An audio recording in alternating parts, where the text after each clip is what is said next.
Hello and welcome to Easy Like a Sunday Morn. I'm your host, TheShaneLockwood, and this is episode 34 of Easy Like a Sunday Morn, and today is the 16th of November 2014. Welcome aboard to everybody who tunes in every week, and thank you for tuning in if you've never heard the show before. I do shows each and every week, and I discuss topics that have come up in the news and whatever's going on in my life at the same time. But the idea of this show is to just sit back and relax, just take things easy like a Sunday morn, and on with the show. The show is a bit late, so I've decided to do a live broadcast, with apologies for those who have been waiting and hang on every word and all that sort of stuff. But this will go up on YouTube when I'm finished, and the links to everything should be in the show notes after I'm finished. Now, last week I talked about getting the Godzilla statuette action figurine thing, and it was excellent. There are like multiple points of articulation. You can move its wrists, you can change the hands on it from like claws to like the claws are either open or they can hold stuff. It was just really, really cool. So I filmed an unboxing for it, and I'm not sure when that will be up. I'll have to edit that video, or edit all the footage together and put that up. Let's see. On the back of it, like I said, there's like a 3+ warning, so no 3-year-olds can use it because of the parts. And the only parts that a 3-year-old could swallow are the spare hands for Godzilla, and they can actually be quite dangerous. But on the back of the box it says 15+, and I thought, why is it 15+? But I think what's happening is it's designed not as a toy, although that's largely what it is. It's designed for like Godzilla collectors, and there are major fans of Godzilla all around the world, and they collect things that remind them of the movies and their favourites and stuff like that. So I was really, really impressed with it, and then I realised that I've got no room for it, and it's about the size of my hand, but the level of articulation and detail is incredible. And it's got like a little clear plastic thing that you plug into like into a base, like a flame base, and on top of the clear plastic piece, he's got like an atomic breath thing, so you can plug that into his mouth. That looks like he's breathing fire and stuff like that. So pretty cool. In other news, NASA landed a probe on a moving comet. The comet is, I think it's Comet 67P, or is that a G? G7P?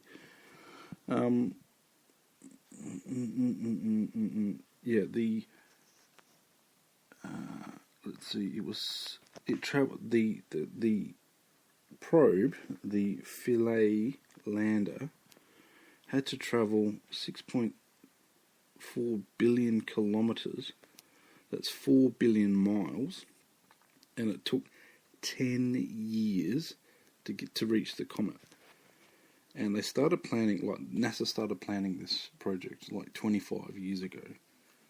Incredible.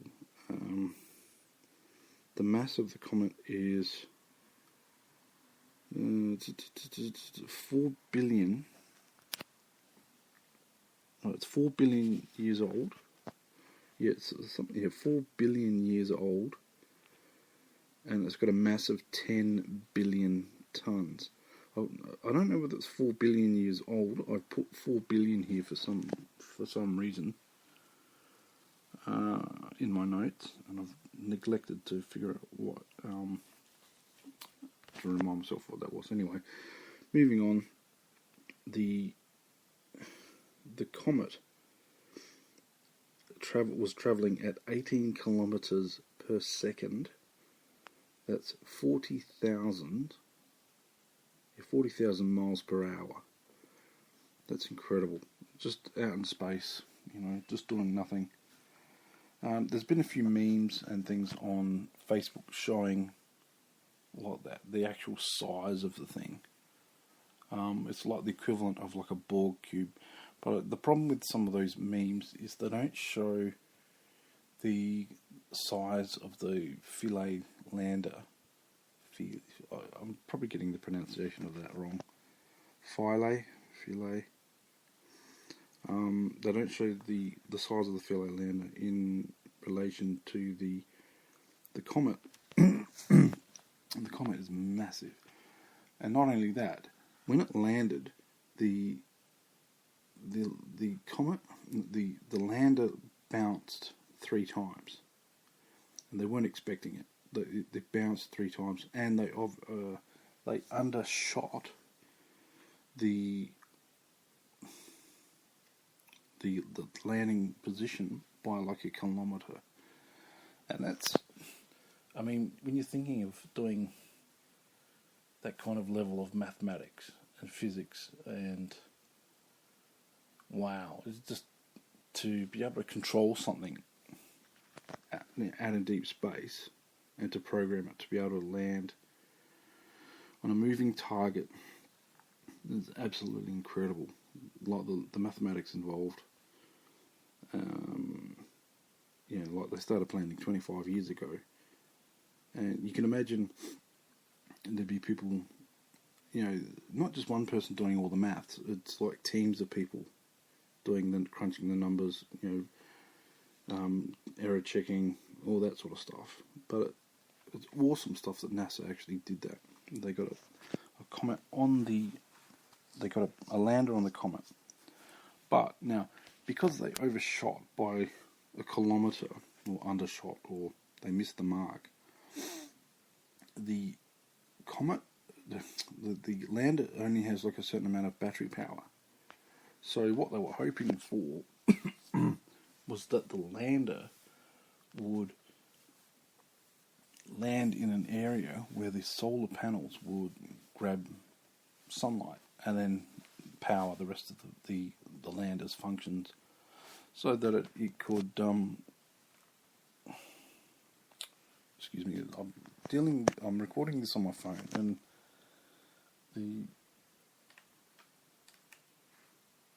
the battery keeps depleting. Anyway, same with the Philae Lander, strangely enough.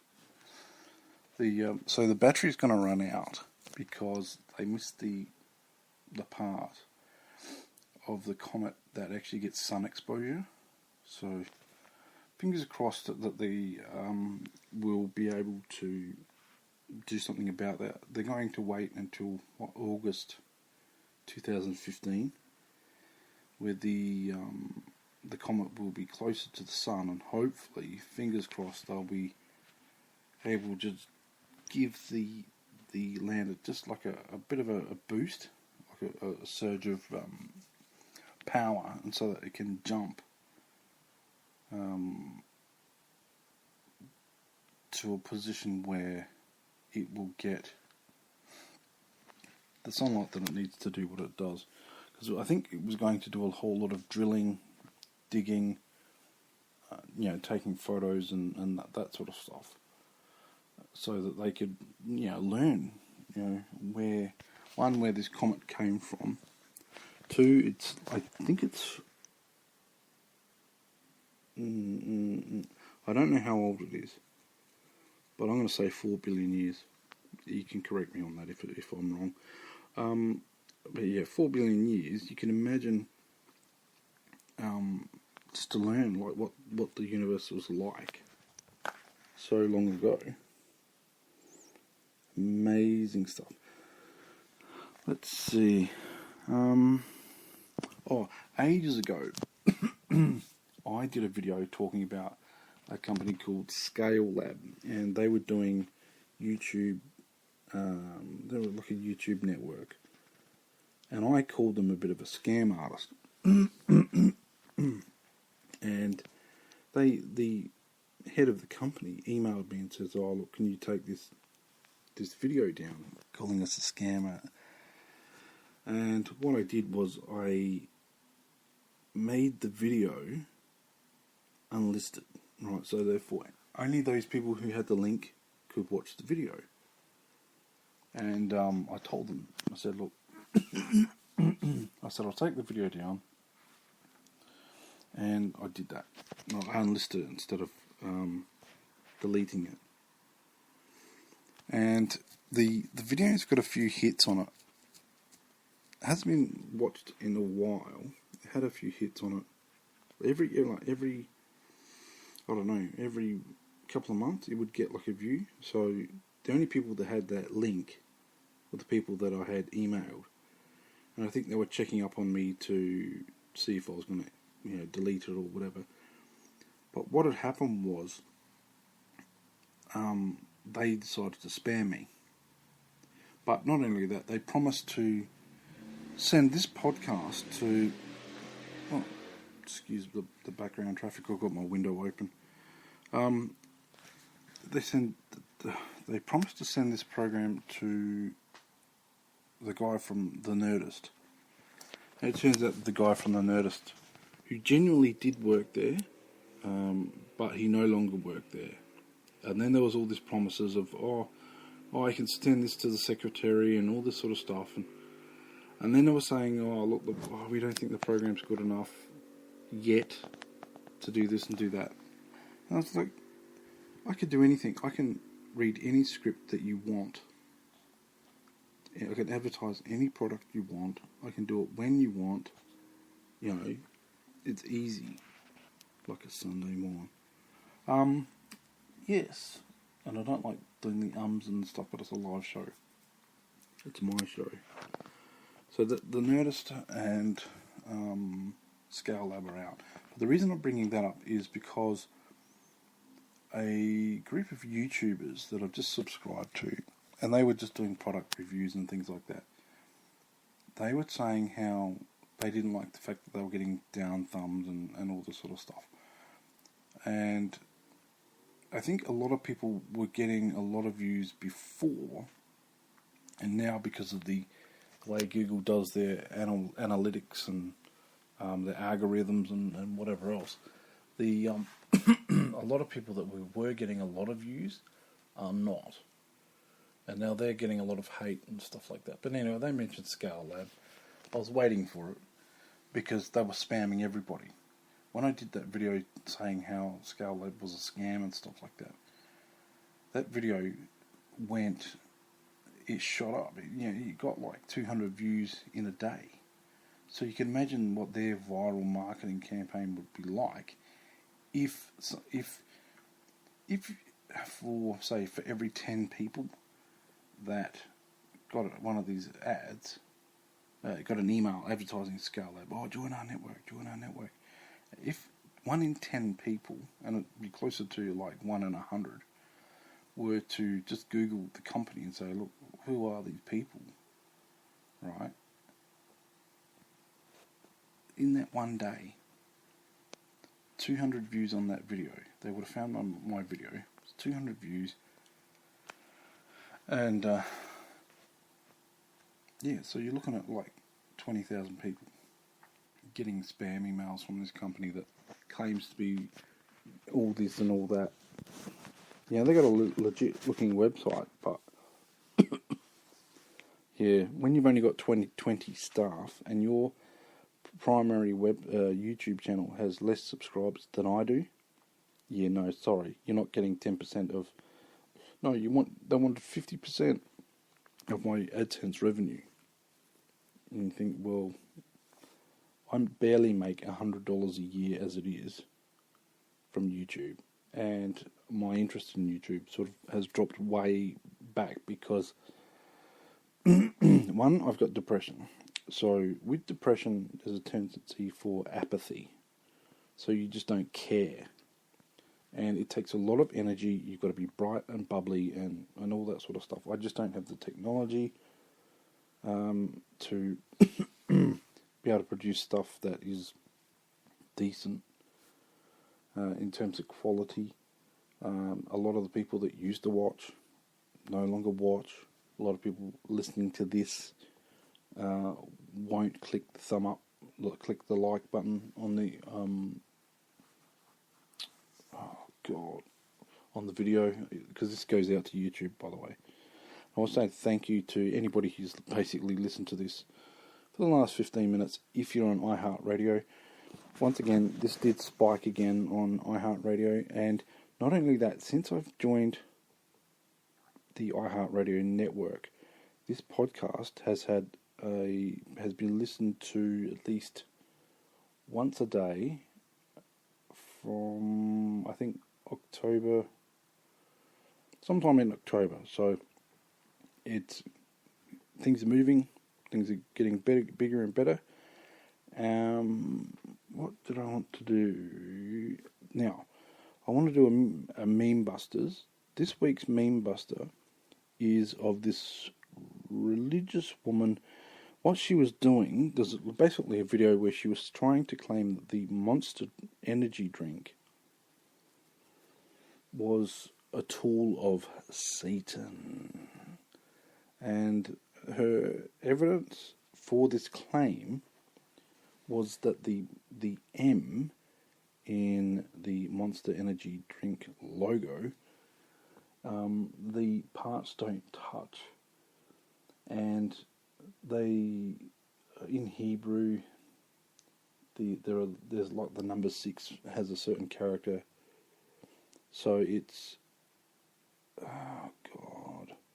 So the M basically makes 666, the number of the beast, which is man. And apparently in the 0, the O in Monster has like a crucifix in it, like a cross in it. And when you go to drink, the cross goes upside down. And then it's got the letters B, F, C, and the F says the F. It basically means the F word because it says it on the can, on the side of the can, like B, big F can. And it's crazy because it's like, anyway, this woman, that's the danger of religion.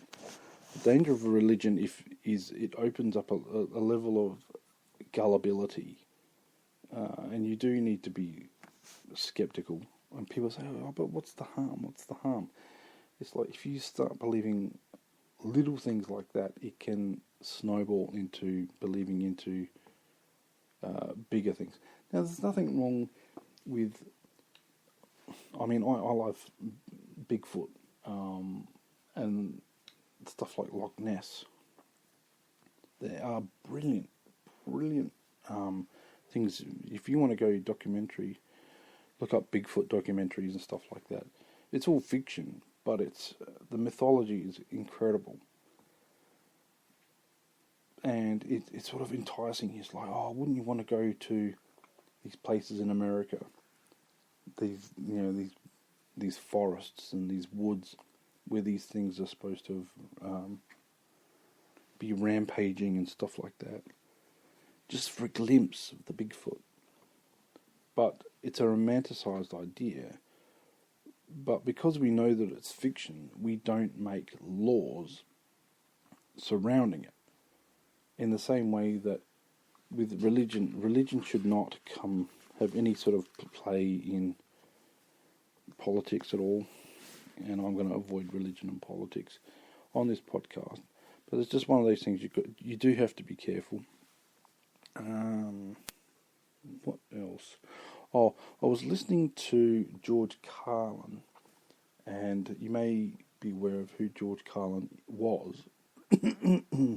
He passed away a few years ago. And he was saying that in this interview that in his earlier days, he had the idea that he wanted to be like Danny Kaye, who is a movie star, a very famous movie star, who did some absolutely brilliant films. He started off as a comedian and went on from there into films and stuff like that. But he was a brilliant actor as well. He could sing and dance and do all sorts of weird and wonderful things. So he's worth looking up, Danny Kaye. But George Carlin made the mistake of doing that. He wanted to be like Danny Kaye, but then he realised that he was doing stuff that, like, he was doing the publicity. He was on, the Ed Sullivan Show and all this sort of stuff. But he wasn't, how can you put this? It wasn't him. He wasn't being true to himself. And I realised that I'm not being true to myself with this program. I haven't been trying to convince other people to listen, and I can't do that. If you're interested in listening, then you're listening. A lot of people have this going on in the background of whatever it is that they're doing, which is fine. It's great. And even if you don't like the show, it's good to let me know. If you'd like me to do specific segments or whatever, let me know. That's what the feedback in the show notes is all about. Leaving comments, thumbing up the podcast and stuff like that. Now, I did have a few people that were thumbing down the podcast. I had a guy from Greece who was listening to this podcast and he was thumbing up, and for a good couple of weeks. And I was going to give him a shout out and say, oh, look, hello to everybody listening in Greece. And actually, if you are listening to this in America and Canada and Australia, which I know most people would be, let me know. But if you're listening to countries outside of that, because this can be listened to anywhere, why not let me know? Why not let me know? See, I don't have access to all the stats and things like that. I don't have the... I don't know where you're listening to this program. If you're listening to this through iHeartRadio, let me know. If you're listening to this through YouTube, let me know. And I don't know what devices you're actually listening to this through.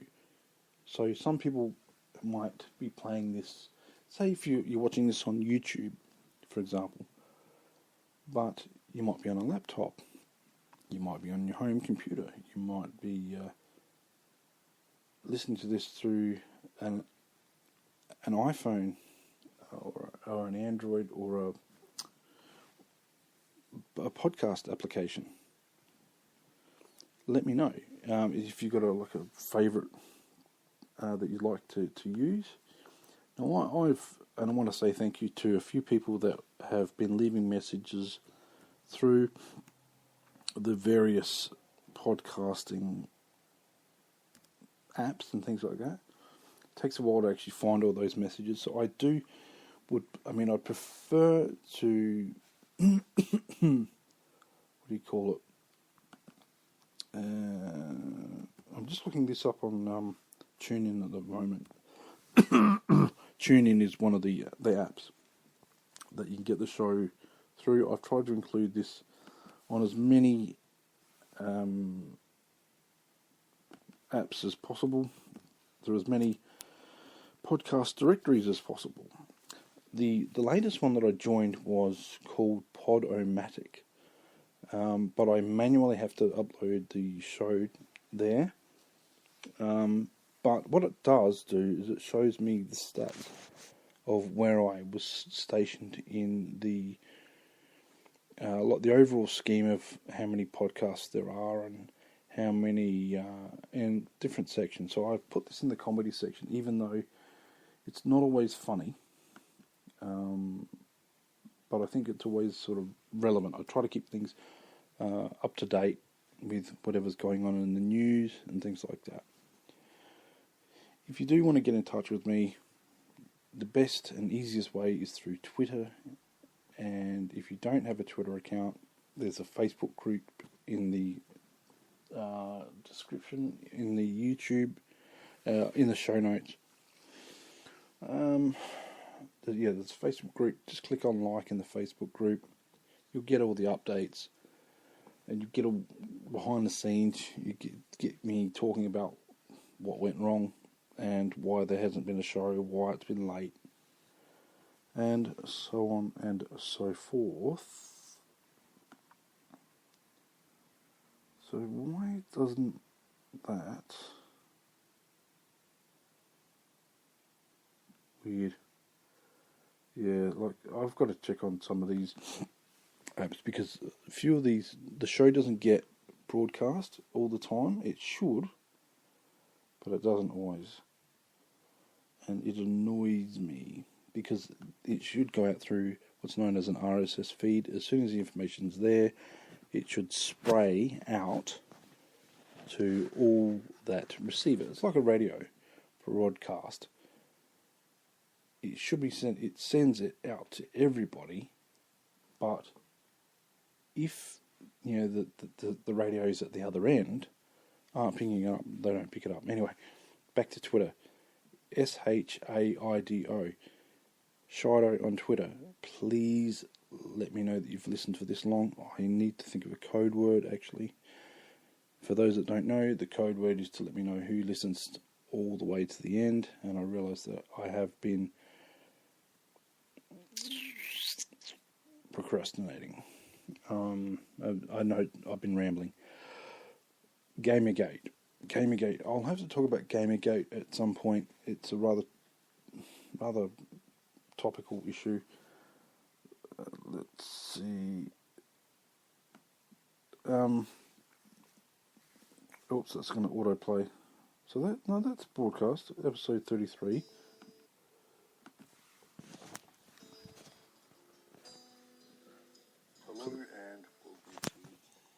Well, that's last week's show. So I got less than 3 minutes left. Let me know that you've been listening to the show. The code word will be sign. SIGN, sign, if you've got your pen and paper handy. And, that's just let me know that you've listened all the way through. The TuneIn app does actually have the latest episode. Thank goodness. I'll have to look up iHeartRadio to find out how you guys are actually finding the show. It'd be good to know, actually. I apologise for the clicking sounds. And I think that's about it for this week. Thank you for tuning in, as always. And I do hope that this week, that the rest of today and the rest of the week is easy like a Sunday morn.